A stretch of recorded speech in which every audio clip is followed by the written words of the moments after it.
هنحسبها بالحسابات بتاعت الناس واللي انتوا بتقولوا عليها فلوس، يبقى حب الناس وثقتهم فينا وان يعتبروا ان المكان ده مكانهم ويعتبروا فعلا ان احنا اهل وان احنا فعلا عيله واحده.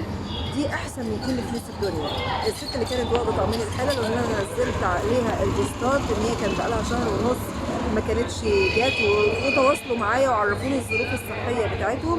الست جات النهارده واخدت اطقم الحلل بتاعتها وانا كنت موجوده بالصدفه وصورت معاها، وكنت سعيده جدا جدا جدا باني شفتها، لان ست محترمه واللي كان منعها عننا ان هي كانت بتراعي حماتها والدة زوجها المتوفي، ست بنت اصول وست بنت اكابر، وكل الناس اللي بيدخلوا لنا هنا ولاد اصول وناس محترمه جدا جدا جدا، واتشرفت بمعرفتكم وفعلا عيلتي الكبيره وربنا يجعلنا دايما عند حسن ظنكم.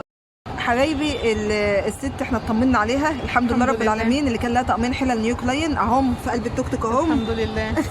انا خدتهم، جت خدتهم واطمنا عليها. انت كانت الظروف اللي منعاكي؟ كان بس حماتي تعبانه وكنت قاعده بيها شويه، معلش اتاخرت. يا حبيبتي مكانك في اي وقت وعلى راسي من فوق، وانت بنت اصول وبنت اكابر اللي ترعى حماتها وجوزها مش موجود.